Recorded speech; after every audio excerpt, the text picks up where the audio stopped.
बिस्मिल्लाहिर्रहमानिर्रहीम, अस्सलाम वालेकुम, गुड मॉर्निंग, वेलकम टू सुनो पाकिस्तान। मैं हूं आपका होस्ट अजीम राना और मेरे साथ मौजूद हैं और मैं हूं शहर बानो अवान। उम्मीद है आप सब ठीक होंगे, अपना दिन अच्छे से गुजारेंगे और हमें देखकर अपने दिन को मजीद बेहतर बनाएंगे।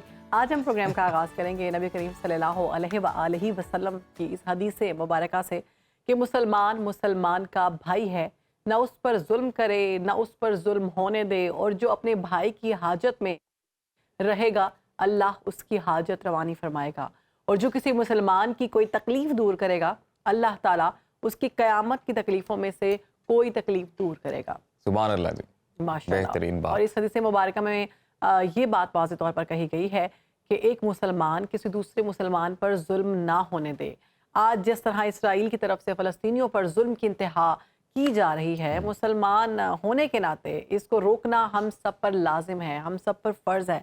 अगर उम्मत मुस्लिमा मिलकर फ़लस्तीन की हिमायत करे तो ताकतवर से ताकतवर मुल्क भी इसकी तरफ आंख उठाकर नहीं देख सकेगा। जी बिल्कुल, और हम जो लेटेस्ट सिचुएशन है उससे मुतल्लिक अगर आपको अपडेट करें, इसराइल की जानिब से फ़लस्तीनियों की नस्ल कुशी का सिलसिला जारी है। आज 27वां दिन है और गज़ा जो है वो आग का गड़ा बारूद का ढेर बन चुका है। इस वक्त अहले गज़ा की सरजमीन उन पर ही तंग कर दी गई है। सूरत हाल इंतहाई अलमनाक है, मगर इसराइल के जंगी जराइम पर इंसानी हकूक़ के नाम नहाद चैम्पियन की मुजरिमाना खामोशी एक बड़ा सवालिया निशान है। और गुज़िश्ता 24 घंटों में सफाक इसराइली फोर्सेस ने गज़ा को खून में नहला दिया है। और अगर बात की जाए जबालिया कैंप की, और उस पर भी बमों की बरसात कर दी गई है, बारिश की जा रही है वहाँ पर बमों की, और इमारतों को खंडरात में तब्दील कर दिया गया है। लाशों के ढेर लगे हैं, आहो बका है, बच्चे खच्चे अस्पतालों में हर तरफ जख्मी पड़े हुए हैं, और मजीद सैकड़ों फ़लस्तीनियों को शहीद कर दिया गया है।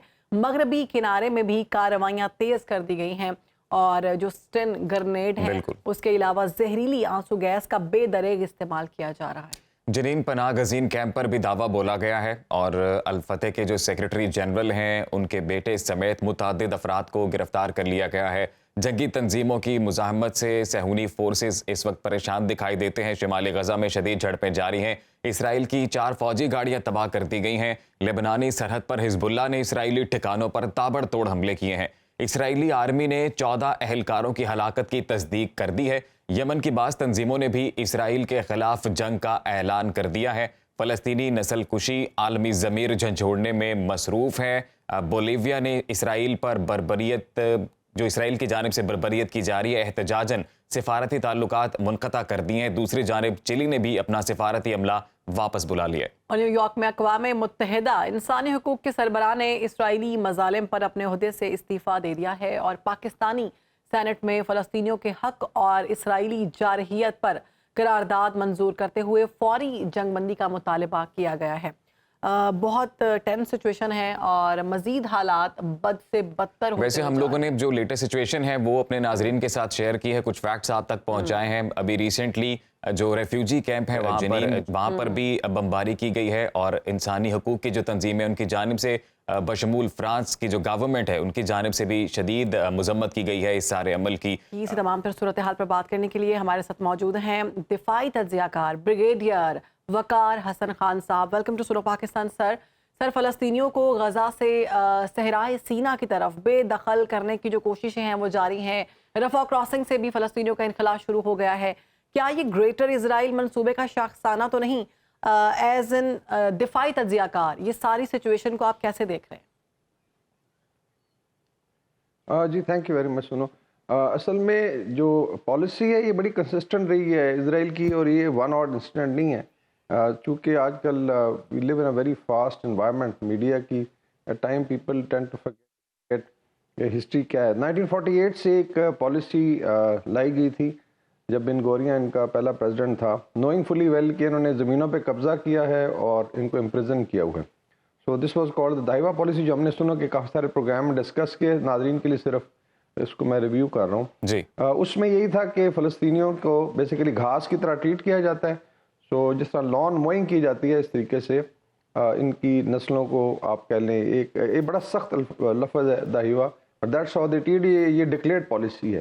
तो एक तो ये उसकी कॉन्टिन्यूएशन है। अनफॉर्चुनेटली जो शुरू में आई थिंक पहले 30 साल जो सपोर्ट रही अरब वर्ल्ड से स्पेशली, उसमें मिस्र, शाम, उर्दन और इवन आई थिंक सीरिया ने पूरी जंगें भी लड़ी, यहाँ तक कॉज था, डियर था। फिर 67 में जब ओआईसी बनी, ये भी मस्जिद अल-अक्सा की वजह से ही बनी, जिसको बर्न करने की कोशिश की गई थी। और उसके बाद 73 वॉर, और फिर एक कॉन्टीन्यूट स्ट्रगल है फ़लस्तीनियों की, बिकॉज समहाउ जो सपोर्ट थी विद इन अरब वर्ल्ड और आई वुड से इस्लामिक वर्ल्ड, वो कम होती गई। देन नॉर्मलाइजेशन प्रोसेस शुरू हुआ और फ़लस्तीनियों ने सोचा कि उनको बिल्कुल साइड लाइन किया जाए। सो ये बैकग्राउंड है। तो ये जो आई वुड से जो वॉर है, this is now taken by the Palestinian to the Israeli heart, और मकसद यही था कि दे न्यू इट कि इसमें बड़ी कुर्बानियाँ देनी पड़ेंगी और इसमें उनका लॉस भी होगा, बट दे वांटेड कि इंटरनेशनल कम्युनिटी इस तरफ देखे, मसले को हल करे एज अ परमानेंट सोल्यूशन। और मिलिटरीली भी आई थिंक चीज़ें बड़ी चैलेंजिंग हो गई हैं इसराइल के लिए। It's not that simple. अभी कुछ जो यमनी चैनल्स हैं वहाँ से काफ़ी इंफॉर्मेशन आ रही है जी। और काफ़ी हाई टेक एमिनिशन इस्तेमाल हो रहा है by Hamas and their affiliated groups. Waqar sahab, ये कहिएगा कि बोलीविया और चिली ने तो सिफारती ताल्लुकात मुनक़ता किए हैं। इस सारी सूरत हाल को हम देख रहे हैं कि दिन ब दिन ये टेंस से टेंस होती जा रही है। निहत्ते फ़लस्तीनियों का कत्लेआम किया जा रहा है। मुस्लिम उम्मा का जो किरदार है उस पर बड़ा सवालिया निशान है। वहाँ से कोई कह स्ट्रॉन्ग रिएक्शन उस तरह से नहीं आया, अगरचे कुछ ममालिक में एहतजाज कर रही है अवाम। लेकिन ये बताइएगा कि अभी लेटेस्ट डेवलपमेंट ये है कि कतर की जानिब से शायद कोशिशें की जा रही हैं कि कोई मामला जो हैं किसी जानिब लगें, तो मुस्लिम उम्मा जो है वो सर कहाँ पर है इस वक्त? उसमें अगर पब्लिकली देखा जाए, ऑफिशियल स्टांस जो है ओआईसी का और फिर इंडिविजुअल कंट्रीज़ का, स्पेशली मिडिल ईस्ट में का जो बॉर्डरिंग कंट्रीज है, सबसे पहले आई थिंक उनका ओनस उन पे होता है, देन अदर्स फॉलो। वो आपको पता होगा कि वेस्ट और इजराइल जब कैंप डेविड अकॉर्ड के बाद बनाई गई थी strategic threat reduction of Israel, इसके बॉर्डरिंग रीजन में इस तरीके से फ्रेंडशिप करा दी जाए कि ये कॉज जो है आहिस्ता आहिस्ता ख़त्म हो जाए, तो ठीक है। उसमें हर कंट्री का अपना इंटरेस्ट है। इसमें मिस्र का बहुत बड़ा रोल रहा 73 वॉर तक, फिर कैंप डेविड के बाद ये चीज़ें डाइल्यूट हो गई। अभी आ जाते हैं कि किन डोमेन्स में किया जा सकता है। आई थिंक बड़ी अच्छी मिसाल दी कि साउथ अमेरिका जो कॉन्टिनेंट है, वहाँ से 2-3 मुल्कों ने बेसिकली बायकॉट किया है, एक दो ने बिल्कुल उसके ताल्लुकात ख़त्म किए हैं। सो उसमें 4 डोमेन में I think OIC can help, और उसमें शायद काम भी। और एक तो इन्फॉर्मेशन डोमेन है जो आप और हम कर रहे हैं, और फिर पब्लिक लेवल पे लेट से जो भी डिस्कोर्स है, कंडमनेशन वगैरह है और प्रेशर, बिकॉज उसका इम्पैक्ट आता है। वेस्ट में स्पेशली जब आप रैली करते हैं कॉज के लिए, तो ऐसा नहीं उसका इम्पैक्ट नहीं आता। आपने देखा है कि वेस्टर्न यूनिवर्सिटी लाइक हार्वर्ड में डिवीजन है, लंदन की स्ट्रीट्स पे डिवीजन है, यूरोप में है, because there lot of Muslim diaspora. So वो I think has been a success story. Islamic world के जो चैनल्स हैं लीडिंग लाइक अल जजीरा है, या आप लोग जिस तरह सुनो का अभी नुमाइंदे गए हुए हैं लेबनान में और वॉर जोन से रिपोर्ट कर रहे हैं। तो एक तो आई थिंक ये आई वुड से दिस इज़ अ सक्सेस। फिर डिप्लोमेटिक आ जाता है कि आप बायलैटरली इसराइल के साथ और कलेक्टिवली लेट्स से यूएन में क्या स्टांस लेते हैं। उसमें आई थिंक इस्माइल हनैया ने कल भी, जो हमास के लीडर हैं, एक्नॉलेज किया पाकिस्तान की diplomatic effort, because again this is important कि who can take his head out, just take his neck out और बात करे। तो उसमें भी आई वुड से कि ओआईसी ने कुछ ना कुछ किया है। जो डोमेन्स रह गई हैं I think Wars let's say military application से शॉर्ट, वो एक तो है डिप्लोमेटिक जो है कि मनकता करने की जो स्ट्रेटजी है ताकि प्रेशर बने, इसराइल है, and then those who support Israel. फिर इकोनॉमिक आप कर सकते हैं इन टर्म्स ऑफ सैंक्शंस, जिसमें इसराइली प्रोडक्ट्स भी हैं और इसके बाद उनके जो स्पॉन्सर्स हैं उनकी प्रोडक्ट्स हैं। फिर ऑयल एंड गैस की सप्लाई, लाइक टर्किश प्रेसिडेंट ने भी शायद मेंशन किया है, ईरानियन प्रेसिडेंट ने भी कहा है कि नाउ टाइम इज कम कि आप इनका चोक करना शुरू करें ऑयल एंड गैस। और इन्होंने खुद किया है, ऐसा नहीं है कि ये स्ट्रेटजी कोई आसमान से उतरी है। रशिया यूक्रेन वॉर में रशिया को इकोनॉमिकली स्क्वीज करने की कोशिश की गई, उनको स्विफ्ट सिस्टम से भी निकाल दिया गया। तो ये आई थिंक कुछ डोमेन है जिस पे फर्दर काम हो सकता है, स्पेशली अगर आप अट्रॉसिटीज देखें जो हो रही हैं गजा में। वेस्ट बैंक में बहुत किलिंग हो रही है, समा वहाँ से खबर नहीं आ रही, बिकॉज वहाँ पे इनका बहुत आई वुड से स्ट्रॉन्ग होल्ड है इजरायली सेटलर्स का और इजरायली आर्मी का, वो नहीं देते वहाँ से। तो ये वकार साहब, ब्रिगेडियर साहब, अभी आप वेस्ट बैंक का जिक्र कर रहे हैं कि वेस्ट बैंक में भी किलिंग हो रही है, और लेकिन हमास का जो होल्ड है सर वो तो गजा स्ट्रिप पे है, तो वेस्ट बैंक की साइड पे भी मास खोल दिया गया है। वेस्ट बैंक में एक दो इनके एफिलिएट आई वुड से हैं एलिमेंट्स हैं, लेकिन उस तरीके से ऑर्गेनाइज है, बिकॉज वेस्ट बैंक का भी मेनली ऐसे लगता है कि शायद पैलेस्टीनियन अथॉरिटी की रेट है, वहाँ पे ऐसा नहीं है। वहाँ पे 8-9 छोटे छोटे शहर हैं, ऊपर से आप शुरू करें जनीन से लेके और नीचे बैतुल्लहम तक या ईस्टर्न जेरूशलम ब्रिगेडियर साहब, आपसे भी इस बारे में मजीद तफसील लेते हैं। इसी तमाम तर सूरत हाल पर बात करने के लिए फ़लस्तीन से हमारे साथ हमारे कॉरेस्पॉन्डेंट मौजूद हैं तारिक हबीब। तारिक, बताइएगा, अभी की ताज़ा तरीन, लेबनान में मौजूद हैं वो, अभी की ताज़ा तरीन सूरत हाल क्या है और कितनी जो टेंस सिचुएशन आप देख रहे हैं वहाँ पर? देखिए जी, अभी मैं मौजूद हूँ लबनान इसराइल सरहद का कस्बा है ये कफर किला, यहाँ पर मौजूद हूँ। हमने कल से जो है वो अब तक तकरीबन 4 कस्बे सरहदी जो हैं उनमें मूव किया। जब से हम यहाँ पर आए हुए हैं हमने तफसीली तौर पे लोगों से भी बात की है, यहाँ पर जो हिजबुल्लाह के कमांडर्स हैं उनसे भी मालूमात ली है, उनसे भी बातचीत की है। वो अगरचे टीवी पे नहीं आते लेकिन सारी बता रहे हैं।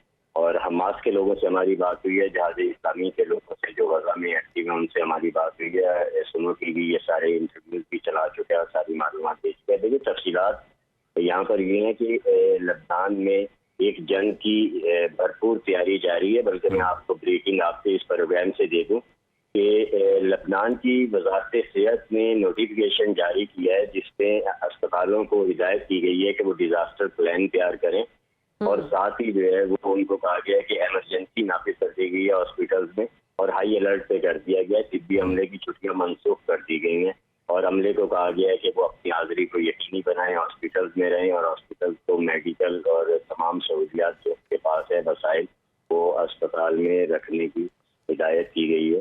तो ये इस ऐलान की बुनियादी वजह ये है कि कल जुम्मे और जुम्मे को जो हिजबुल्लाह के सरबराह हसन नसरुल्लाह उन्होंने खिताब का ऐलान किया नमाज जुम्मा के बाद और इस खिताब में उनके अहम ऐलान मुतफ़ है। अब वो अहम ऐलान जो हिजबुल्लाह की जानिब से कहा गया कि अहम ऐलान किया जाएगा, तो यहाँ पर अवाम में ये बात गर्दिश कर रही है कि हिजबुल्लाह ये जो लबनान इसराइल सरहद है इससे इसराइल के खिलाफ खुली जंग करने जा रहा है। तो ये बहुत बड़ी अगर ऐसा हो जाता है। तारिक हबीब साहब, कथा कलामी के लिए माजरत सर, वक्त की थोड़ी सी किल्लत है, अगर आप क्विकली बस हमें ह्यूमैनिटेरियन एड से मुतालिक भी थोड़ी इन्फॉर्मेशन दे दें कि वो पहुंच रही है फ़लस्तीनियों तक, उसके लिए क्या इकदाम देख रहे हैं आप बॉर्डर कंट्रीज से बिलखसूस? देखिए इमदाद बिल्कुल पहुंच रही है, लेकिन इमदाद पहुंच रही है सिर्फ रफा बॉर्डर तक, वहां तक पहुंचाई जा रही है, उससे आगे इमदाद जाने नहीं दी जा रही। और जो सामान जाने दिया जा रहा है वो भी जिस तरह आप देखें कफन बॉक्सेस हैं और उसके साथ जो बिल्कुल मामूली नौइयत की चीज़ें वो जाने दी जा रही हैं, लेकिन एहतियात वहाँ नहीं पहुँचने दी जा रही, पानी वहाँ नहीं पहुँचने दिया जा रहा, ग़िज़ा वहाँ नहीं पहुँचने दी जा रही, इमदादी सामान जो है वो वहाँ पर पहुँचने नहीं दिया जा रहा। अलबत्ता आलमी बरादरी की तरफ से रिफा बॉर्डर तक जरूर पहुँचा दिया गया है। तो वहाँ पे इस हवाले से सूरत हाल इंतहाई खराब है। बहुत शुक्रिया आपका तारिक हबीब साहब, आपने ऑन ग्राउंड जो सिचुएशन है बिलखसूस लेबनान की जो सूरत हाल है उससे भी हमें आगाह किया है। आप भी वहाँ पर एहतियात करें, अपना ख्याल रखें और यकीनन आप अपने फ़राइज़ सर अंजाम दे रहे हैं बखूबी। और जो अपडेट्स हैं वो बिलखसूस सुनो न्यूज़ के तवस्सुत से हम अपने पाकिस्तान में मौजूद जो नाजरीन हैं उन तक लम्हा ब लम्हा ये पहुँचाते रहेंगे। ब्रिगेडियर साहब, जैसे कि अभी तारिक हबीब साहब ने भी फरमाया है कि लेबनान में बिलखसूस हाई अलर्ट कर दिया गया है हॉस्पिटल्स को, तो लग ये रहा है कि जी अब हिजबुल्लाह की जानिब से कंप्लीट ऑफेंसिव की जो पॉलिसी है वो अपनाई जाएगी, तो अब तो इस सूरत हाल मजीद एस्केलेट होते देखते हैं आप? आई थिंक सुनो के प्लेटफॉर्म से हमने पिछले 2 हफ्ते में ये प्रेडिक्शन की बेस्ड ऑन एनालिसिस के जो एक्सिस ऑफ रेजिस्टेंस है जिसपे 4 बड़े ग्रुप्स हैं, हमास है, देन यू हैव इस्लामिक जिहाद, हिजबुल्लाह इन लेबनान है, हिजबुल्लाह इन इराक है और फिर हूती लेट्स से नीचे है यमन में, कि ये किसी न किसी स्टेज पे आएंगे और फिर स्टेटस को चेंज होने के चांसेस, इसमें थोड़ा सा मैं अगर टाइम दें तो ये एक सीक्वेंस नज़र आ रहा है प्लानिंग में। लोग समझते शायद मास से वन और लेट्स से ऑन या ऑड अटैक किया है, वो ऐसा नहीं था। इट अपीयर्स के देयर इज अ सीक्वेंस और इसके अंदर जो है basically now we have Houthis are already involved और अभी हिजबुल्लाह अगर कल अनाउंस करती है जो लाइकली है, सो इट मीन्स के नॉर्दर्न फ्रंट खुल जाएगा एंड देन कम्स इराकी जो कतायब हिजबुल्लाह है। सो ये आई वुड से 4 डायरेक्शनल अटैक भी आ सकता है and that can start affecting global oil and gas supply और maybe that's then bring lot of pressure on international community to stop the war. So शायद आई थिंक ये strategy है और इसमें बाकायदा सीक्वेंस नजर आ रहा है। It is not just I would say off the cuff कोई अटैक नहीं किया था हमास ने, कि पीछे पूरी स्ट्रेटजी है। शायद इजराइल को मजबूर किया जाएगा कि वो सीज फायर की तरफ जाए और बाकी चीज़ें सेटल हों। ठीक, ब्रिगेडियर साहब, हम देख रहे हैं ये सारी सिचुएशन पर सूरत हाल बद से बदतरीन होती जा रही है। हालात जो हैं वो पहले से मज़ीद ख़राब होते हुए जा रहे हैं और दुनिया जो है वो बढ़ चुकी है इस सारे मामले पर। मुस्लिम उम्मा की खामोशी हम देख रहे हैं, दीगर अगर देखें तो मुल्क जो है वो आपस में बढ़ चुके हैं। कोई सपोर्ट कर रहा है इसराइल को, कोई सपोर्ट कर रहा है पैलेस्टाइन को। तो क्या समझ रहे हैं ये सारी सिचुएशन में ये मज़ीद मामला मज़ीद फैल रहा है और ये आलमी जंग की जाने बढ़ रहे हैं? जिसमें वर्ल्ड वॉर की तरफ तो एग्जैक्टली आप नहीं कह सकते, लेकिन वर्ल्ड डिवाइड जरूर है। पहले रशिया यूक्रेन वॉर की वजह से पोलराइजेशन थी, but that was west versus Russia. और अभी I would say Palestinian issue पे it is by and large Islam versus west हो चुका है और इसमें इंडिया भी शामिल है। कल जो इनके सफीर हैं भारत के इंडिया में, परसों उन्होंने एक वीडियो लगाई थी कि मुझे बहुत वॉलंटियर कॉल्स आई हैं आरएसएस की, जी हम जाके फलस्तीनियों से लड़ना चाहते हैं। तो ये भी आई थिंक एक फैक्टर हमें मद्देनजर रखना चाहिए। तो in west also both division street पे जो है जो टाइम वी डोंट डिस्कस, आपने प्रोटेस्ट देखे हैं, then you seen division within universities, academia में, मीडिया पे काफी लोगों को फायर करना पड़ा है।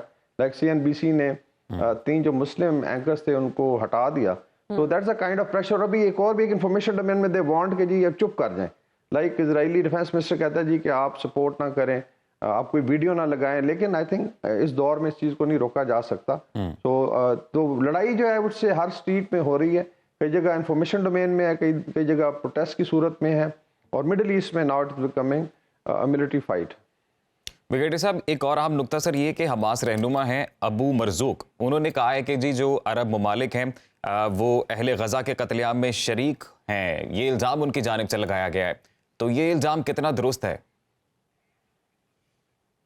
जी indirectly I think this is a very hard मतलब स्टांस उनका, और उसको हमने ये भी देखना है कि diplomatically we also part of the OIC definitely जज्बात में चीज़ की जाएगी कि जब जिस तरह आपने कुछ स्केचेस देखे हैं कि लोग इसको एज अ शो देख रहे हैं कुछ लोग जो है, और ड्राइंग रूम्स में बैठ के, which is very unfortunate. The amount of atrocities जो हुई हैं उसमें एक लॉजिकल रिएक्शन है, not only based on our Islamic values, लेकिन लेट्स से ह्यूमन राइट्स और ह्यूमैनिटी और ऑपरेशन ऑफ ह्यूमैनिटी पे भी एक लॉजिकल रिएक्शन आना चाहिए। तो probably they want to pressurise.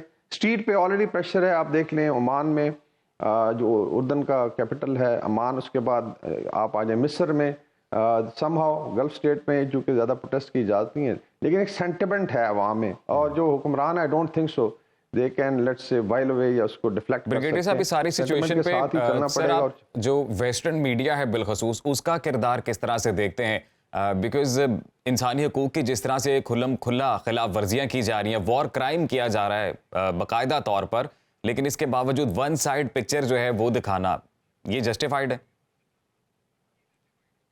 Ji I think जो मीडिया है वो भी फुली डिवाइडेड है। जिसमें आपने मेंशन किया वेस्टर्न मीडिया के जो बड़े चैंपियंस हैं, और टाइम हमारा डिस्टर्ब होते हैं, बीबीसी में रिपोर्ट आ गई या सीएन में आ गई या डीडब्ल्यू पे आ गई या फ्रांस 24, इस तरह 14 से ज़्यादा भारत के कॉरेस्पॉन्डेंट्स गए हुए हैं इसराइल में और ऑन ग्राउंड बिल्कुल टोक कर रहे हैं उसके लिए। So I would say western media plus Indian media, लेकिन आई थिंक अगर आप एनालिसिस करें तो इनकी रेटिंग बड़ी डाउन हुई है because they are not objective. और अगर आप देखें अल जजीरा है या कुछ अरब चैनल्स हैं, इवन पाकिस्तानी चैनल्स हैं, टर्की के चैनल्स हैं, या साउथ ईस्ट एशिया के, मलेशिया इंडोनेशिया के जो लोग काम कर रहे हैं फील्ड में, उनकी रेटिंग भी ऊपर की है बिकॉज सच जो है सामने नजर आ रहा है। तो ये जो पुराना तरीका था जी कि आप ब्रॉ बीट करके मीडिया को चुप करा लेते, I don't think so it will work. और ये बहुत बड़ा लेसन है कि आइंदा कभी भी कॉन्फ्लिक्ट होता है आपने भी भारत का जिक्र किया, इंडिया की जानिब से रिपोर्टिंग की जा रही है वो बहुत गलत है, और वो वैसे भी इजराइल का अलाय है और इजराइल को सपोर्ट भी कर रहा है। तो इस सारी सिचुएशन में अब क्या समझते हैं, क्यों इंडिया इतना खुलकर इजराइल को सपोर्ट कर रहा है, क्या बेनिफिट्स हैं इंडिया के खास तौर पर? जी एक तो उनके मिडल ईस्ट में बिजनेस इंटरेस्ट है, लेकिन सबसे ज्यादा वरी की चीज जिस पे बहुत ज्यादा स्टडी हो रही है वो ये है कि जो हमास ने स्ट्रेटजी अडॉप्ट की है, बिकॉज कश्मीरी जो केस है हमारा, ऑक्युपाइड कश्मीर का केस पाकिस्तान और कश्मीरियों का, और जो बिल्कुल मुमासलत है, टैक्टिक्स जो इस्तेमाल होती है by Zionist in Israel and India is same. उनको ये डर है कि कल ये पिकअप करते हैं, इस पर पूरी स्टडी हो रही, इवन मिलिट्री में, कि ये एक नई स्ट्रेटजी आ गई और इसमें तो कमज़ोर अक़वाम भी हमारे गले पड़ सकती हैं। So all the more reason they will try कि वो इसराइल का ही साथ दें, डिस्पाइट के वो गोंगों पे मिट्टी झाड़ते हैं कि लेट्स से कोई एड वगैरह भेज दी। In the heart of their heart जो है दे आर विद इसराइल, और दे आर नॉट अफ्रेड कि 6 खड़े हो जाएं, या साउथ में या नॉर्थ ईस्ट में या मेनली कश्मीर में उनको बहुत ज़्यादा वरी है। So I think that is the reason कि they will keep supporting Israel. बिल्कुल, और बिलखसूस सर जो फॉल्स फ्लैग वाली स्ट्रैटेजी है वो भी गालिबन यहीं से सीखी है उन्होंने। बहुत शुक्रिया ब्रिगेडियर रिटायर्ड वकार खान साहब, आपने सुनो पाकिस्तान को वक्त दिया और इस वक्त जो सिचुएशन है इसराइल पैलेस्टाइन की करंट सिचुएशन उस पर अपना दिफाई तज्जिया पेश किया। तो अब मेरे ख्याल से ब्रेक शामिल करते हैं जी। अभी वक्त ब्रेक का, ब्रेक के बाद हम बात करेंगे मुल्क की सूरत हाल की। आपने कहीं जाना नहीं, देखते रहिए सुनो पाकिस्तान।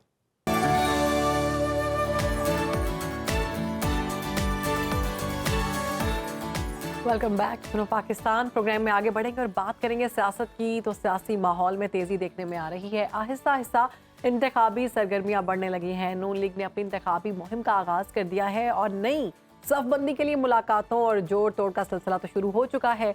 सियासत के दो बड़े खिलाड़ी आसिफ अली जरदारी और नवाज शरीफ एक बार फिर आमने सामने आ चुके हैं। नवाज शरीफ चौथी मरतबा वज़ीर आज़म के उम्मीदवार के तौर पर मैदान में है, जबकि आसिफ अली जरदारी का दावा है कि आइंदा मुल्क का वज़ीर आज़म नवाज शरीफ नहीं पीपल्स पार्टी का होगा। इसके साथ बलोचिस्तान एक बार फिर सियासी हलचल में शामिल हो चुकी है और खबरें ये आ रही हैं कि बाप यानी बलोचिस्तान अवामी पार्टी के बेशतर साबिक वज़रा और अरकान पार्लियामेंट ने मुस्लिम लीग नून में शामिल होने का फैसला कर लिया है। जी बिल्कुल, और साबिक वज़ीर आला जाम कमाल ग्रुप का जो झुकाव है वो पीपल्स पार्टी की तरफ दिखाई दे रहा है और वो इलेक्शन की तारीख के मामले पर पीपल्स पार्टी के मुतालबे की हिमायत करते नजर आ रहे हैं। तो तमाम तर सूरत हाल पर बात कर लेते हैं जी। हमारे साथ सीनियर तज्जियाकार नज़ीर लगारी साहब मौजूद हैं। Thank you so much for your time sir. ये कहिएगा कि इंतखाबात की तैयारियां तो शुरू हो गई हैं और सियासी जमातों ने इंतखाबी मुहिम भी शुरू कर दी ऑलमोस्ट, मगर इलेक्शन की तारीख सर अभी तक सामने नहीं आ सकी। तो इंतखाबात की तारीख एक मुअम्मा क्यों बन गई है? एक जमाना होता था कि हम कहा करते थे कि तारीख पर तारीख तारीख तारीख तारीख तारीख। अब सूरत हाल ये है कि तारीख मांगते फिर रहे हैं और तारीख नहीं मिल रही। असल बहरान यही है, एक हफ्ते का बता दिया गया है कि जनवरी का आखिरी हफ्ता होगा, मगर तारीख नहीं बताई गई है। इलेक्शन कमीशन को ये मुअम्मा हल कर देना चाहिए और तारीख का ऐलान कर देना चाहिए ताकि मुल्क में इंतखाबी माहौल पैदा हो सके। अभी ऐसा नहीं है कि इंतखाबी सरगर्मियाँ शुरू हो चुकी हैं। इस वक्त जो है PMLN जो है वो मैदान में है और सियासी अमल कर रही है, जलसे जुलूस भी कर रही है, उनकी मीटिंगें भी हो रही हैं और ये भी लग रहा है कि बतौर किंग्स पार्टी इसको इंट्रोड्यूस कराया जा रहा है, क्योंकि कई मतलब ऐसा हुआ कभी कोई किंग्स पार्टी होती है, कभी कोई एक किंग्स पार्टी होती है। अब ये तासुर ये आ रहा है कि जनाब PMLN किंग्स पार्टी है और उसको हर तरह से काम करने की इजाजत है, तो वो इस तरह से लग रहा है। बाकी पार्टियां जो है वो तारीख मांग रही हैं, कुछ तारीख तो बता दें। और कुछ पार्टियां जो PMLN की हमनवा हैं वो कह रही हैं इंतखाबात का इल्तवा किया जाए क्योंकि सर्दी में हो रहे हैं और ठंड का मौसम है। हालांकि कई इंतखाबात जो है इन्हीं महीनों में हो चुके हैं, दिसंबर में हो चुके हैं, फरवरी में हो चुके हैं, जनवरी में भी हो जाएंगे। लेकिन ये कि अब देखते ये हैं कि क्या कितना वक्त PMLN और ले पाती है और क्या इस पूरे के पूरे अरसे में जो गुज़श्ता 16 महीने की कारकर्दगी है उसके ऊपर पानी फिर जाता है और लोग भूल जाते हैं इसको।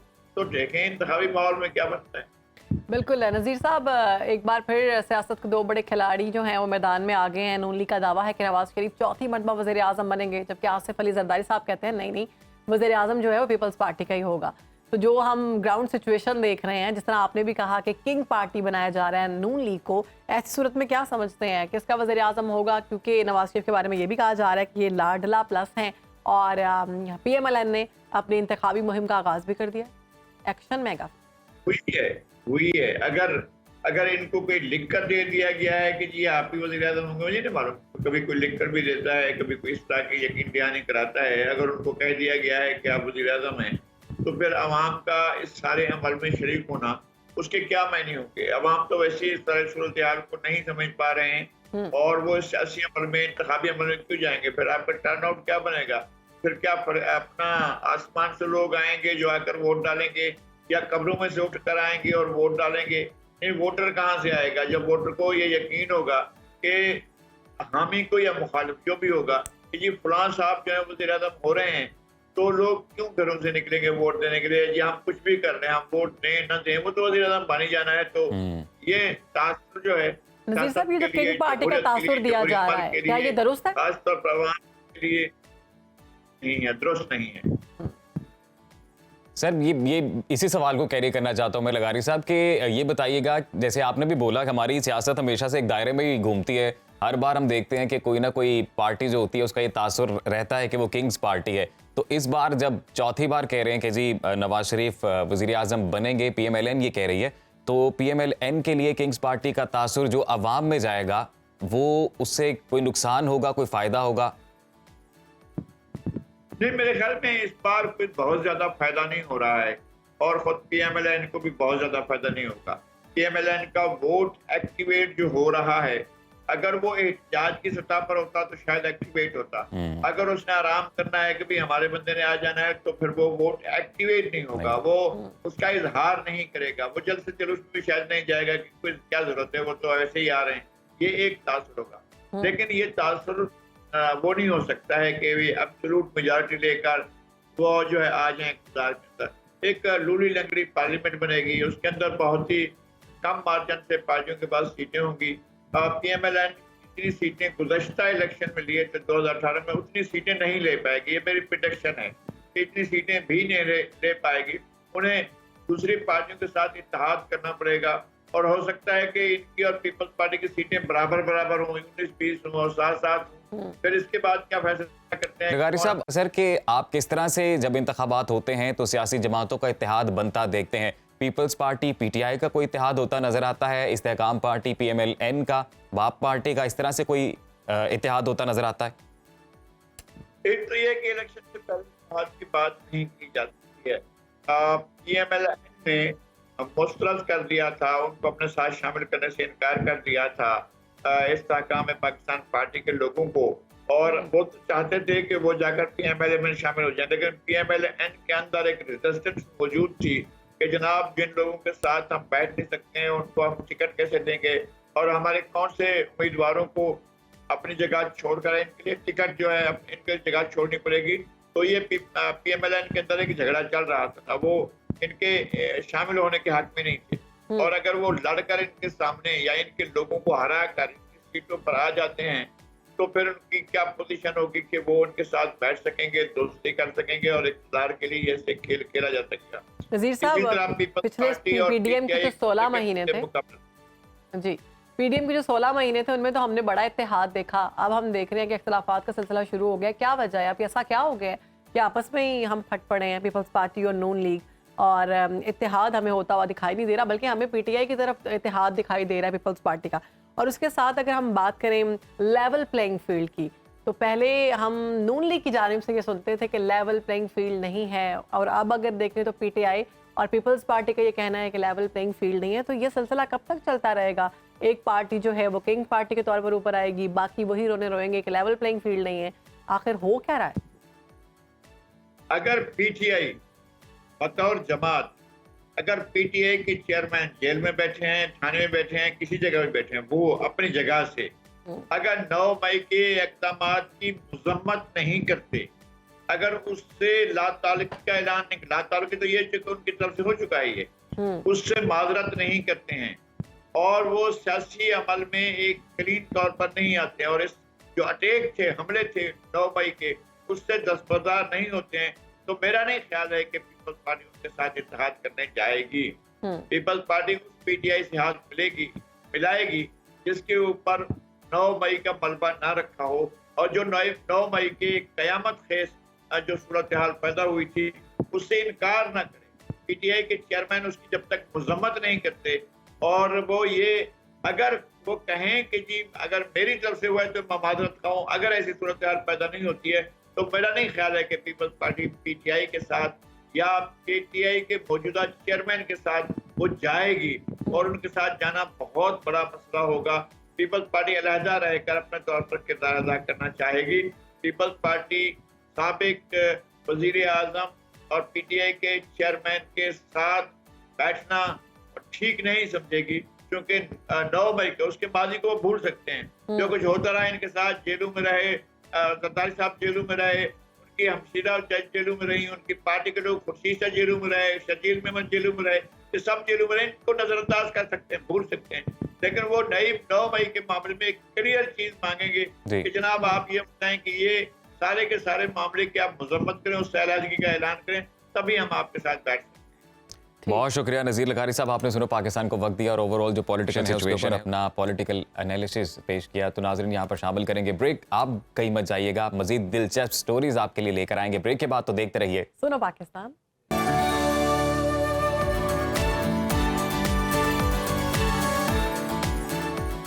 Welcome back. आज international day against violence and bullying मनाया जा रहा है और तशद्दुद और गुंडागर्दी के खिलाफ का ये दिन है। ये दिन हर साल नवंबर की पहली जुमेरात को मनाया जाता है, जिसका मकसद लोगों में ये शऊर उजागर करना है कि स्कूल्स में तशद्दुद जो बच्चों पर किया जाता है उसका तालीम पर, सेहत पर क्या असर होता है और बच्चों की जो सेल्फ सेटिस्फेक्शन है या उनका जो कॉन्फिडेंस, उनका मोरल है वो कितना ऐसे डाउन होता है। इसी मौजू पर बात करने के लिए हमारे साथ माहिर नफ्सियात डॉक्टर वजीहा जफ़र साहिबा मौजूद हैं। डॉक्टर साहिबा, thank you so much for your time. सबसे पहले तो ये कहिएगा कि कितना ख़तरनाक ये अमल है बच्चों को स्कूल में बुली करना, और फिर स्पेशली टीचर्स की जानिब से जब उन पर तशद्दुद किया जाता है तो साइकोलॉजिकल इफ़ेक्ट्स क्या होते हैं बच्चे पे? जी अस्सलाम वालेकुम। अच्छा, मैं अगर अब्यूज़ की बात करूँ तो ये 2 टाइप्स की होती हैं, ठीक है।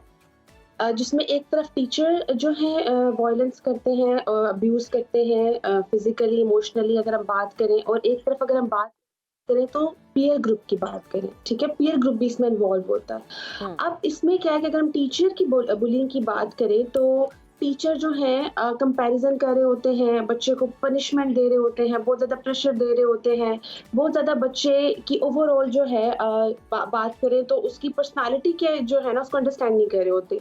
पीयर ग्रुप की बात करें तो पीयर ग्रुप में नेम कॉलिंग हो गया, वो भी इसी तरह से जो है ग्रुपिंग कर लेना, ये चीज़ें हमें स्टूडेंट्स में देखी गई है। अच्छा, आपने पूछा कि इसमें जो है इसके साइड इफ़ेक्ट्स क्या होते हैं।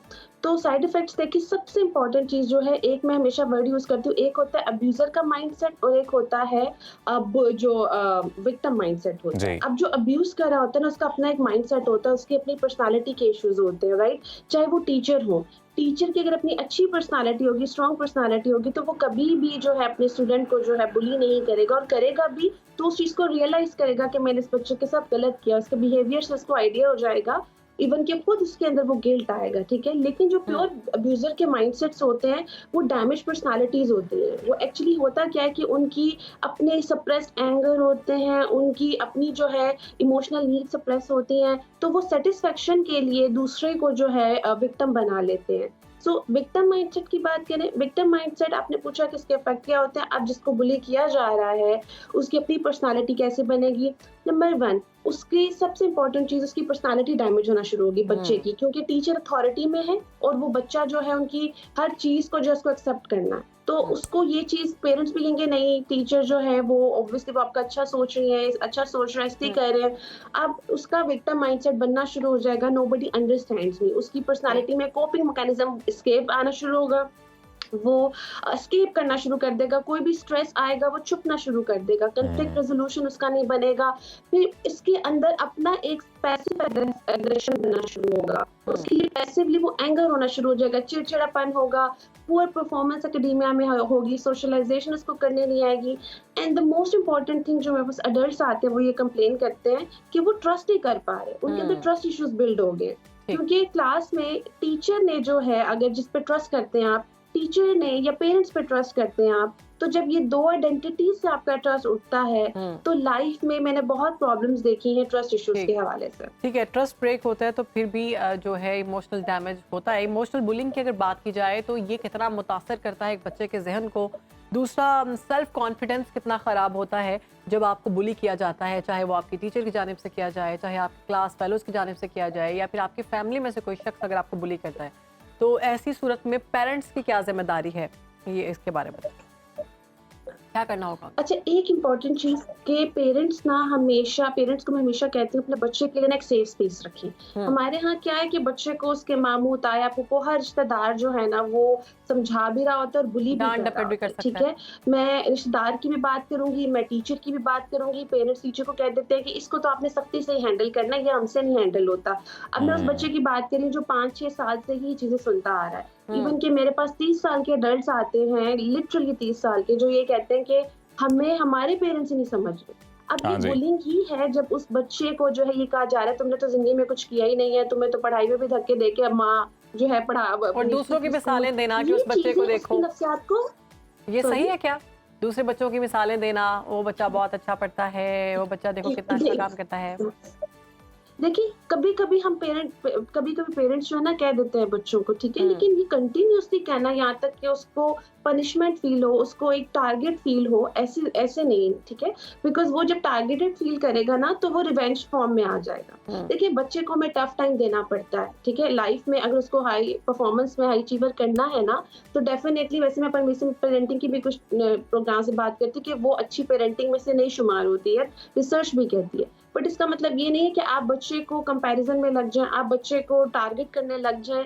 दिस इज वेरी इंपॉर्टेंट कि आप बच्चे के इमोशंस को भी अंडरस्टैंड करें। बुलिंग इसमें भी आता है कि जब आप बच्चे को अंडरस्टैंड किए बगैर उसको सेफ स्पेस नहीं दे रहे, जब उसको सेफ स्पेस नहीं मिलती है तो उसके अंदर anxiety, depression, relationship issues, as a parent जो है वो पर्सन जो है उसका रोल बहुत इफेक्ट होता है। डॉक्टर साहिबा, पेरेंट्स की तो बात हमने की है। अब बच्चे ज़्यादातर वक्त जो है वो अमूमन अपनी दरसगाहों में गुजारते हैं, जहाँ पर वो तालीम हासिल करने के लिए जाते हैं। वो दरसगाह किसी भी तरह की हो सकती है। कुछ जगहों पर प्रेफर किया जाता है मेल टीचर्स हैं, कुछ जगहों पर प्रेफर किया जाता है फीमेल टीचर्स हैं। ये कहिएगा टीचर्स ट्रेनिंग प्रोग्राम कितने ज़रूरी हैं खुद उस्तादों के लिए, ताकि वो सही तरह से बच्चों को पढ़ा सकें और उनको इस काबिल बनाएं कि वो वैल्यू ऐड करें सोसाइटी में।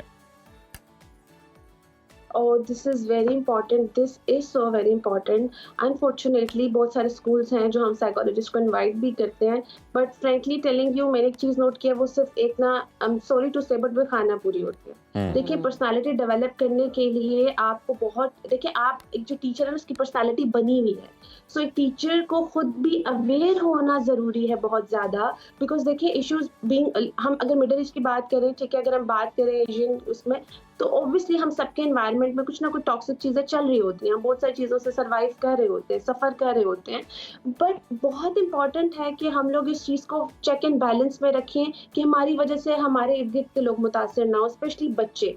पर्सनालिटी टीचर की डायरेक्ट बच्चे की जो है, टीचर की पर्सनालिटी डायरेक्ट बच्चे पे इम्पैक्ट कर रही होती है, और मैंने देखा है कितने केसेस रिपोर्ट हुए, ट्रस्ट मी, क्लिनिक के अंदर ही। मैं अभी वो केसेस बात ही नहीं करी जो हमने अपनी सोसाइटी की बात ही नहीं करी, क्लिनिक में इतने ऐसे केसेस रिपोर्ट हो रहे हैं कंटिन्यूसली कि टीचर को जो है बच्चों को हैंडल करना नहीं आ रहा, स्पेशली अगर बच्चा सेंसिटिव है और अगर बच्चे को डिसलेक्सिया है या कोई डिसऑर्डर है, तो ये पेरेंट्स को कह दिया जाता है कि ये नॉर्मल स्कूल्स में नहीं पढ़ सकते डायरेक्टली, विदाउट टेस्टिंग, कि उन्हें थोड़ा सा टाइम दें, उनको एडजस्ट होने दें, अपनी हैंडलिंग के ऊपर नहीं काम कर रहे होते, बिकॉज ऑब्वियसली डिसऑर्डर्स के बच्चे भी तो हम सोसाइटीज में से ही है ना, आपको उन्हें जो है कोप करना सिखाना अंटिल कोई सवेयर डिसऑर्डर हो। तो टीचर को ट्रेन होना चाहिए कि अगर उनके पास कोई डिसलेक्सिक बच्चा आ गया है, कोई सेंसिटिव बच्चा आ गया, कोई ऐसा बच्चा आ गया जिसके पेरेंट्स की डाइवोर्स हुई हुई है, कोई ऐसा बच्चा आ गया जिसके घर के जिसका एनवायरनमेंट टॉक्सिक है, टीचर को आइडिया होना चाहिए कि हमें हर तरह के बच्चे को हैंडल करना आना चाहिए। वो ये ना समझें कि उनके पास बच्चा आ रहा है, उनको बस वो एकेडेमिया को ही देखना है। टीचर का काम ये भी होता है कि वो बच्चे की सोशलाइजेशन कराएं, क्योंकि आजकल जो है हम देखते हैं कि जो जॉइंट फैमिली सिस्टम है वो बहुत कम हो गया है, तो बच्चे के लिए सोशलाइजेशन उसका स्कूल ही होता है। अब उसमें अगर टीचर उसकी सोशलाइजेशन नहीं करा रही, ब्रेक टाइम में अगर वो सोशलाइज नहीं कर पा रहा तो उसको लंच देके सेपरेट बिठा रही है। एक चीज ये कि टीचर्स को भी ये भी समझना होगा कि तमाम बच्चों को एक लाठी से नहीं समझा सकते और एक रवैये से आप नहीं उनको समझा सकते, और पेरेंट्स को भी अपने तमाम बच्चों में देखना होगा कि सारे बच्चे एक मिजाज के नहीं हो सकते। कुछ बच्चे सेंसिटिव होते हैं, कुछ बच्चे कॉन्फिडेंट होते हैं, और कुछ बच्चे ऐसे होते हैं कि आप अगर उनको डांट डपट भी लेते हैं तो वो अगले लम्हे बिल्कुल ठीक हो जाते हैं। तो मेरा बेसिक सवाल जो है वो ये है कि अगर हम देखते हैं कि हमारे बच्चे के अंदर इस तरह की चेंजेस आना शुरू हो गई हैं, वो हमें लग रहा है कि हमारे पर ट्रस्ट नहीं कर पा रहा, तो इसकी एक तो ये बताएं कि ऐसी कौन सी वजूहात हैं जिसमें हम देख सकते हैं कि बच्चा जो है वो नॉर्मल नहीं फील कर रहा, और इसको हल करने के लिए क्या करना होगा, इसका हल कैसे है, बच्चे को नॉर्मल लाइफ में कैसे लेके आ सकते हैं? अच्छा, इसमें सबसे इम्पोर्टेंट चीज़ है कि आप पहले बच्चे को अंडरस्टैंड करना शुरू करें, और बच्चे का जो सप्रेस्ड एंगर है या एक्टिवली एंगर भी है उसको थोड़ा सा बिठा के चैनलाइज करें। उसको टीचर पे गुस्सा है, वो कंप्लेन कर रहा है, आप पहले तसल्ली से उसका गुस्सा सुन, और this is what I do as well, right. हम बच्चों के साथ ऐसे ही ट्रेनिंग करते हैं जब बच्चे डैमेज हमारे पास आते हैं, तो हमने पहली चीज क्या करते हैं कि बच्चे की इमोशंस को पहले चैनलाइज करते हैं। देखिए कोई भी चीज फिक्स करने से पहले आपको ये समझ आना जरूरी है कि वो डिस्टर्बेंस किस लेवल की है और उसकी रूट क्या है। तो अगर वो रूट टीचर है या कोई फ्रेंड है तो let him explain, let her tell you और एवरीथिंग, लाइक जो भी उसके अंदर मौजूद है, बॉइल्ड अप इमोशन है, ठीक है। अब ये नहीं कि आपने एक ही दिन पूछ लिया तो दिस इज ओवर, राइट। हो सकता है अगले दिन बच्चा दोबारा 5-10 मिनट्स इस पे बात करे, आप उसको करने दें, ठीक है। अब उसमें क्या कि हम 1 महीने का प्रोसेस होता है, इसमें पेरेंट्स को कहते हैं कि हफ्ते में 1 दफा 2 दफा बच्चे के साथ ही टाइम स्पेंड करें। नंबर 2, आप इसके बाद बच्चे की परफॉर्मेंस पे प्रेशर कम करें। जब बच्चा इमोशनली डिस्टर्ब आ रहा है ना, तो उसके इमोशंस को फोकस करें रादर देन कि उसको डाइवर्ट करना शुरू कर दें एकेडेमिया के ऊपर। सो दूसरी चीज ये कि अगर बुलिंग का शिकार है वो टीचर की वजह से, घर के एनवायरनमेंट की वजह से या पीयर ग्रुप स्कूल की वजह से, तो उसकी उस इमोशन के ऊपर वर्क करें, उसके साथ प्ले स्टाइल स्टार्ट करें। अगर बच्चा छोटा है 5 से लेकर 8 साल तक, उसके साथ एक्टिविटीज घर में करना शुरू करें, क्योंकि उससे उसका सेफ स्पेस दोबारा बनना शुरू होगा। इवन कि आपको एक बेस्ट ट्रीटमेंट ये भी होता है, टेक्निक ये भी होती है कि टीचर के सामने इसको लेके जाएं, उससे कन्फ्रंट करवाएं, उससे कहें कि आप अपनी जो भी चीज शेयर करनी है in a very respectful manner you can share with your teacher. अपनी टीचर से बात कर सकते हैं, हम यही हैं। वो एक जब सेफ स्पेस इसका बनना शुरू होता है तो ऑटोमेटिकली उसकी जो ट्रॉमा है, क्योंकि देखिए बुलिंग को हम स्मॉल ट्रॉमा भी कहते हैं, एट टाइम्स बुलिंग पर्सनालिटी को खराब कर देती है, तो इस ट्रॉमा से बच्चे को निकालना है, राइट।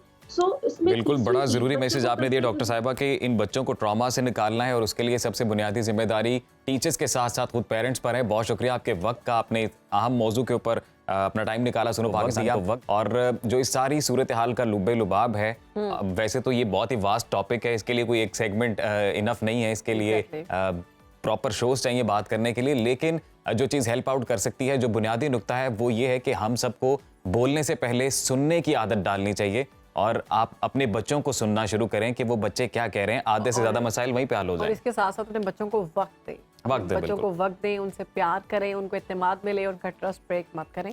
तो ये जरूरी है बहुत। ब्रेक भी बहुत जरूरी है, पता है आपको। बिल्कुल, तभी हमें जाना होगा ब्रेक पर। ब्रेक के बाद आएंगे, आपने कहीं जाना नहीं, देखते रहिए सुनो पाकिस्तान।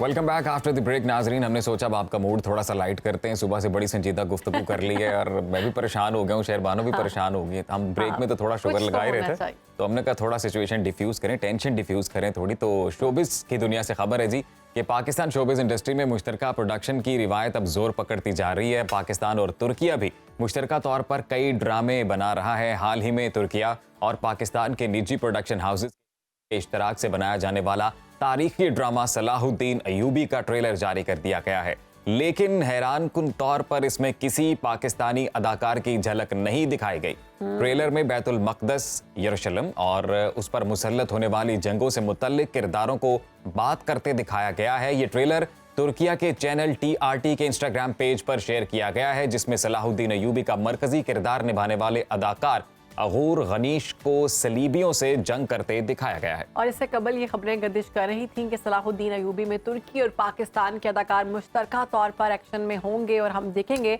अगस्त 2021 में ऐलान किया गया था इस बात का और पाकिस्तान और तुर्की के प्रोडक्शन हाउसेज ने मुश्तरका तौर पर ये ड्रामा बनाना था और ये कहा गया था कि जिसमें तुर्क अदाकारों समेत पाकिस्तानी अदाकार शामिल होंगे।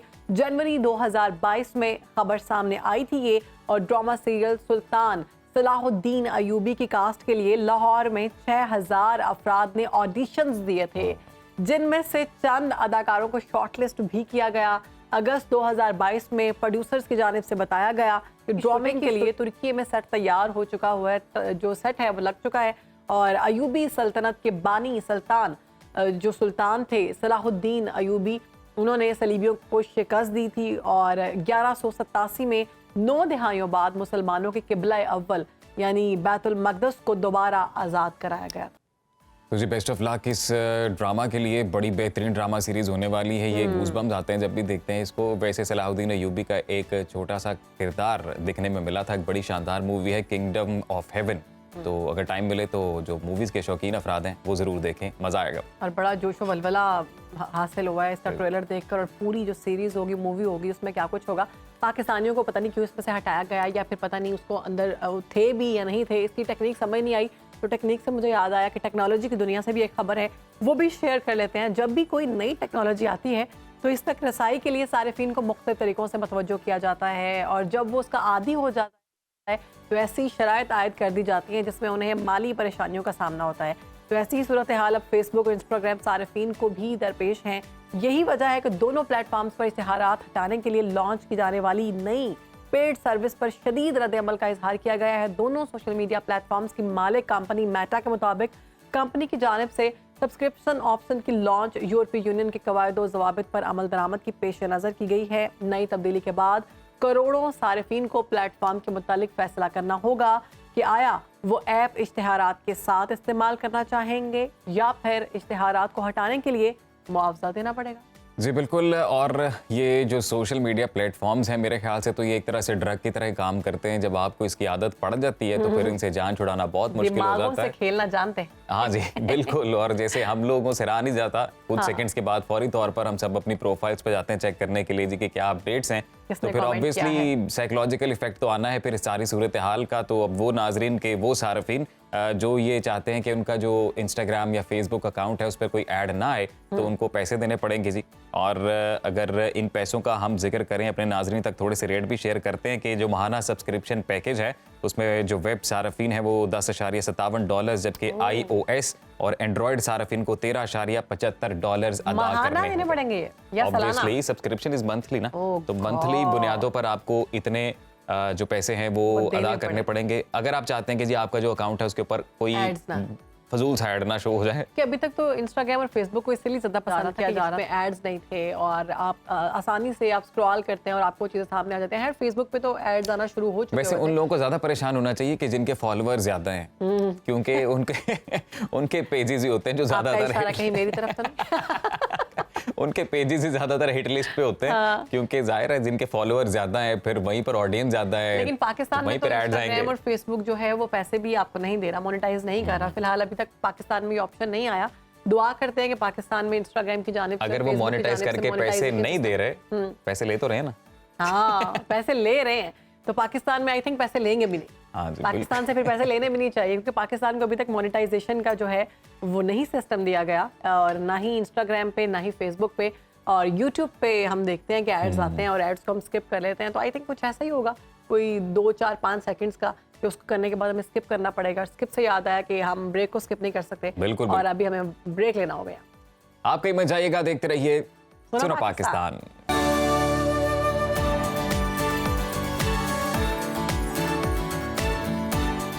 Welcome back after the break नाजरीन। और हमारा बड़ा ये खुसूसी सेगमेंट है, हमेशा से हम अपने लेजेंड्स को ट्रिब्यूट पेश करते हैं सुनो पाकिस्तान के इस प्लेटफॉर्म से। तो आज हम बात करेंगे फिल्म मौला जट में दारो नतनी का नाकाबिल फरामोश किरदार अदा करने वाली अदाकारा चकोरी की, जिनकी आज 13वीं बरसी है। वाह जी, क्या बात है, बहुत खूबसूरत। अगर बात की जाए एक्टिंग की और उसके बाद डायलॉग की, अदायगी की और बॉडी लैंग्वेज की कमाल, तो उनके बेटे, उनके साहबजादे जो हैं असद कैफी साहब इस वक्त हमारे साथ स्टूडियोज में मौजूद है। वेलकम टू सुनो पाकिस्तान। थैंक यू जी, बहुत शुक्रिया। अगर हम बात करें चकोरी बेगम की करैक्टर की, तो करैक्टर भी उनके बहुत लोगों ने पसंद किए, उनकी एक्टिंग लोगों ने बहुत पसंद की और माशाल्लाह से बहुत बहुत बहुत प्यारी हैं वो। मुझे ये बताएं कि एज अ मदर उनका आपके साथ जो वक्त है वो कैसा गुजरा, फैमिली के साथ उनका रवैया कैसा था, क्योंकि वैसे तो वो बहुत फेमस है। पहले तो आप लोगों का बहुत शुक्रिया, सुनो टीवी का बहुत शुक्रिया कि आप लोग लेजेंड्स को याद रख रहे हैं। मतलब अम्मी की बरसी और आप लोगों ने प्रॉपर एक पैकेज चलाया, तो लोगों को पता चलना चाहिए कि यहाँ पर भी लोगों ने काम किया हुआ। तो जहाँ तक बात है कि मदर कैसी नहीं, मदर कैसी होती हैं, बहुत अच्छी थी। मतलब मेरी हर ख्वाहिश का उनको पता था, मतलब मुझे उनको पता होता था कि मुझे क्या चीज़ चाहिए, मेरी इस टाइम ज़रूरत क्या है। कभी डांटा नहीं, कभी उन्होंने मुझे मारा नहीं, हमेशा समझाते रहे, बड़ी चीज़ें समझाई हैं। मतलब एक सेंस होती है, मतलब फिल्म्स की सेंस, एक्टिंग की सेंस, ये मुझे मेरी अम्मी के साथ रह के बहुत पता चली कि यार ये झलक नजर आ रही है उनकी, यार ये बहुत अच्छा काम था, यार ये बहुत अच्छा काम था। तो ये अम्मी के साथ रह के ना बहुत बहुत सीखा मैंने। तो अम्मी बहुत अच्छी है। ये कहिएगा कि ऑब्वियसली जब चकोरी साहिबा जाती होंगी सेट पे एक्टिंग वगैरह के लिए, जो भी उनके प्रोजेक्ट्स थे उनके लिए, तो कभी ऐसा मौका हुआ कि आप उनके साथ वहाँ गए हों और आपने वो सारी सिचुएशन खुद देखी हो? बचपन से मैं, मतलब मुझे याद है कि शायद लोग कहते हैं कि मैं 3-4 महीने का था तो मैं साथ जाते थे स्टूडियो का सेट, मतलब चक्कर लगा दिया हुआ था मैंने, मतलब स्टूडियोज आना जाना। तो ये मेरी फैमिली है बेसिकली, स्टूडियो, वहाँ पर कैमरामैन और ये सारे जो लोग हैं, लाइट मैन, मेकअप वाले जो लोग हैं, क्योंकि उनके सामने मैं बड़ा हुआ हूँ और वो सब बहुत प्यार करते हैं अम्मी की वजह से, अब्बू की वजह से। तो इन लोगों के साथ बड़ा प्यार है, तो फैमिली लगता है मुझे। अपना स्टूडियो जाना, एवरन्यू जाना, बारी स्टूडियो, शाहनूर, मतलब यहाँ पे बड़ा टाइम गुजरा होता है। सर चकोरी साहिबा के बारे में बताइएगा बिलखुसूस, क्योंकि आज ट्रिब्यूट दे रहे हैं, आज उनकी बरसी है। उनका रवैया अपने कोलीग एक्टर्स के साथ ऑफ द कैमरा कैसा रहा, और फिर जब एक वक्त आया कि जब उन्होंने किनारा कशी की इंडस्ट्री से, तो फिर लोग राब्ते में रहे, कांटेक्ट में रहे? कुछ चीज़ें जो अम्मी से बहुत मैंने सीखी हैं, उनमें से एक ये है कि बेटा जो आपसे नीचे भी है ना, उनसे भी अपने बड़े प्यार से बात करनी, तमीज से बात करनी। हालांकि अब मेरे ख्याल से वो दौर नहीं है, क्योंकि अब अगर मैं किसी भी लाइटमैन से या कैमरामैन से बहुत प्यार से बात करता हूँ ना जी, तो उसको मकसद कोई और निकाल दिया जाता है कि यार ये क्यों इतना ज्यादा फ्री क्यों हो रहा है। मतलब अम्मी ने कहा बेटा लेवल जो है ना अपना, वो आपने ये नहीं कहना कि मैं बड़ा कुछ स्टार हो गए, मैं किसका बेटा हूँ, नहीं बेटा।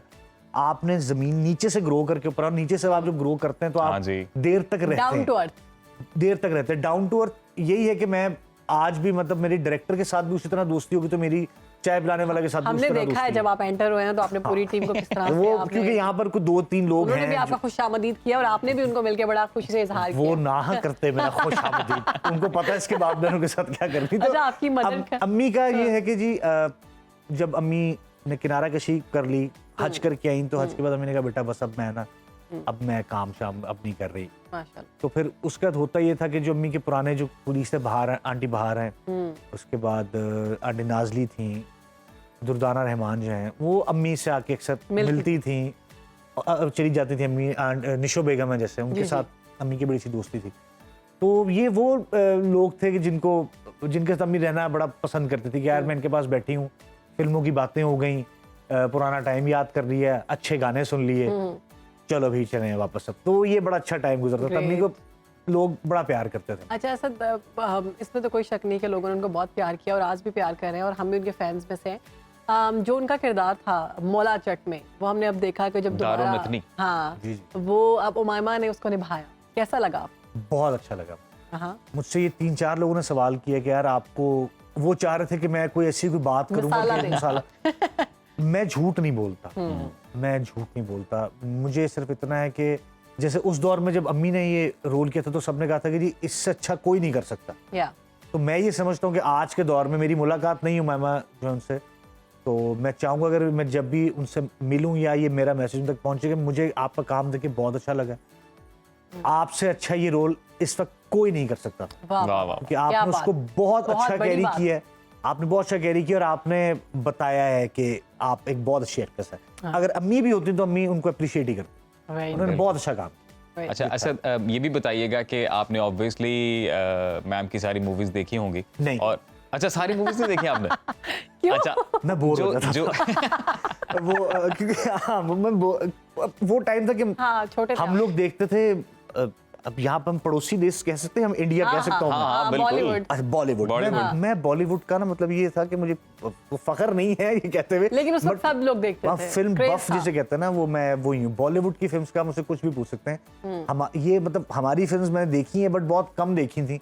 अम्मी की मतलब मौला जट मैंने कोई पसंदीदा कौन सी है पाकिस्तानी फिल्म्स में से? जी, अम्मी अच्छा, मुझे अम्मी का काम मौला जट में बहुत अच्छा लगा है। अम्मी आपने देखी बस मौला जट? नहीं, मैंने देखी अम्मी काफी फिल्में देखी हैं। अम्मी ने मौला जट में बहुत अच्छा, अम्मी की एक फिल्म थी राजू राकट, राजू राकट, उसमें अम्मी ने बहुत अच्छा काम किया था। तो अम्मी की 1-2 फिल्में हैं, बहुत अच्छा काम किया अम्मी ने उसमें। तो कभी फैमिली एनवायरनमेंट वैसा बनता था कि चकोरी साहिबा भी वहीं पे, पूरे एनवायरनमेंट सब बैठ के मूवी देख रहे हैं और फिर फीडबैक लिया जा रहा है जी कि? मैं आपको बता रहा हूँ कि हमारा दिन में, जैसे डॉक्टर कहते हैं ना बेटा ये दवाई है, ये सुबह दोपहर शाम आपने खानी है, हमारा तो बेटा ये 4-5 फिल्में ये सुबह दोपहर शाम देखनी है लाजमी। यानी टैलेंट आपको घुट्टी में दिया है। नहीं, वो होता था कि हमने फिल्म देखनी है 2.5 घंटे की, 3 घंटे की, उसके बाद फिर 1-1.5 घंटा उस पे हर बंदा टॉप पे क्रिटिक भी है, फिर हमने उसको क्रिटिसाइज भी करना है, अच्छी बातें भी करनी है। तो हम दोपहर मतलब नाश्ता कर रहे हैं तो पता चल रहा है कि जी रात को जो फिल्म देखी थी उसकी बात हो रही है, दोपहर का खाना खा रहे तो पता चला कि नाश्ते के बाद जो हमने फिल्म देखी थी उसका क्या करना। तो हम सिर्फ फिल्मों की बातें ही करते थे। हम आपको भी देखते हैं, आप बड़ा कॉमेडी वगैरह करते हैं और बड़ा पसंद किया जा रहा है। मस्तिया में भी आपने बड़ा जबरदस्त किरदार निभाया, अक्सर हम देखते थे, आप करेक्टर्स भी करते थे। ये बचपन से आप ऐसे हैं? बचपन से मैं, अजीब सा लगेगा, मैं एक्टर कभी भी नहीं बनना चाहता था। एंकर? मैं डायरेक्शन करना चाहता था। Nice.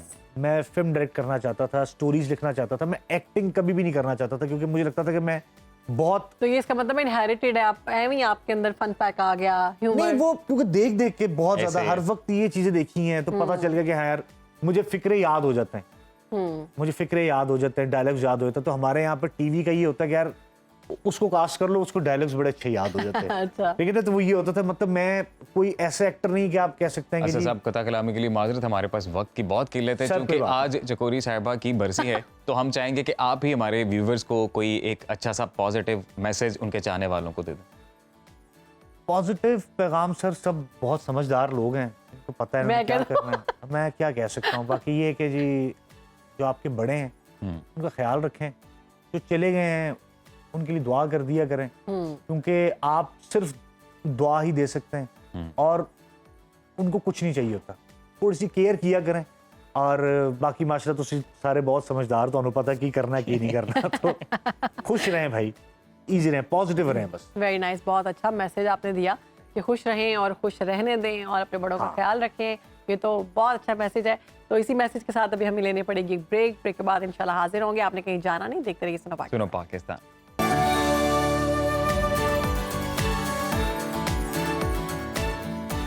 Welcome back after the break नाजरीन, और हमारा प्रोग्राम जो है वो अब अपने इख्तिताम की जानिब बढ़ रहा है, तो कुछ ज़रूरी बातें करना बहुत ज़रूरी हैं। और वो ये कि आज़ादी बहुत बड़ी नेमत है। हम जैसे प्रोग्राम के आगाज़ में रोज़ाना की बुनियाद पर जो हमारे फ़लस्तीनी भाइयों पर बीत रही है, जो वहाँ के बच्चों, बुज़ुर्गों, औरतों पर बीत रही है, अब वो तमाम सूरत हाल गाहे बगाहे अपने नाजरीन तक तो पहुँचाते हैं। लेकिन इस तमाम सूरत हाल से हमें एक सबक ये मिलता है कि आज़ादी अल्लाह ताला की बहुत बड़ी नेमत है। हमारी दुआएं, हमारी हमदर्दियाँ हमारे फ़लस्तीनी बहन भाइयों के साथ हैं, हमारे कश्मीरी बहन भाइयों के साथ हैं, और मुसलमान जहाँ जहाँ पर मुकीम हैं, जहाँ जहाँ वो दुनिया में कैदोबंद की सोबतें बर्दाश्त कर रहे हैं, तो हमारी दुआएं, हमारी नेक तमन्नाएं उनके साथ हैं। लेकिन बात यही है कि जी जो अपना मुल्क है उसे मोहब्बत करनी चाहिए। हम लोग बड़े खुशकिस्मत हैं कि हमने एक आज़ाद रियासत में आंखें खोली, इनकी आज़ाद फ़ज़ाओं में हम सांस लेते हैं। No doubt। और ये अल्लाह ताला की एक बहुत बड़ी नेमत है, तो इस नेमत का हर वक्त शुक्रिया अदा करना चाहिए। और अगर इस मुल्क की बात की जाए तो ये मुल्क में जो आज़ादी मिली है ये भी अल्लाह ताला की बहुत बड़ी नेमत है। और इस मुल्क में अगर बात की जाए तो अनाज, सब्जियाँ, फल, अनवाहो इकसाम की नेमतें, शायद ही दुनिया में कोई ऐसा मुल्क है जहाँ पर ये सब कुछ पाया जाता हो। चारों तरह के मौसम हमें मिलते हैं, उसके साथ साथ हमारे मुल्क में तमाम तरह के अनाज जो हैं वो हम बो सकते हैं और कामयाबियाँ हासिल हो सकती हैं जहाँ पर इस तरह की चीज़ें आपको हासिल हों। और उससे ज़्यादा ये है कि आपको आज़ादी सबसे बड़ी चीज़ मिली है। हमें इस मुल्क की कदर करनी चाहिए और अपनी ज़ात से बढ़कर इसको तरजीह देनी चाहिए। इस मुल्क की तामीर और तरक्की के लिए हर फ़र्द को अपना किरदार अदा करना चाहिए, क्योंकि मुल्क ने हमें इज़्ज़त दी है और हमें पनाह दी है। अब आज़ादी इतनी बड़ी नेमत है, इसका अंदाज़ा शायद इससे पहले नहीं था। फ़लस्तीन के हालात देखकर इसका अंदाज़ा हुआ।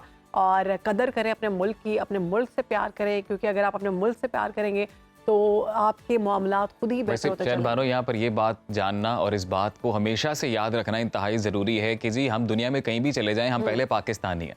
तो पाकिस्तान है तो हम हैं, हमारी पहचान इस मुल्क से है। और हम सब मिलकर ये अहद करें कि तमाम जो बाहमी इख्तलाफात हैं इनको बलाए ताक रख कर पाकिस्तान के सच्चे खिदमतगार हम बने। हम सबको अपनी जो हिस्से की शम्मा है वो जलानी है, हमें एक कौम बनकर सामने आना है। नो डाउट के सूरत हाल कभी कभार जो है वो बड़ी मायूस कुन हो जाती है, बिलखुसूस जो हमारी आजकल की मुआशी सूरत हाल है।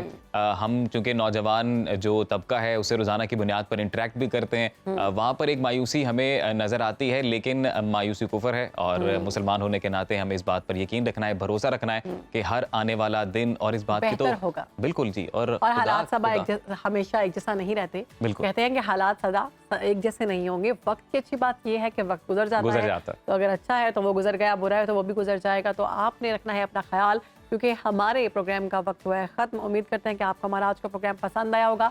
कल हाजिर होंगे नए सेगमेंट्स के साथ और नई स्टोरीज लेकर आएंगे आपकी खिदमत में। तब तक के लिए अपना ख्याल रखें, अपने मुल्क का ख्याल रखें, अपने प्यारों का ख्याल रखें। अल्लाह हाफ़िज़।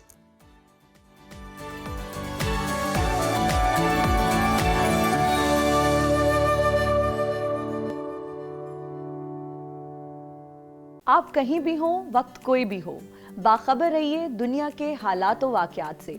अभी सब्सक्राइब कीजिए सुनो न्यूज़ के YouTube चैनल को और क्लिक करें बेल आइकन को, ताकि आप हमेशा बाखबर रह सकें।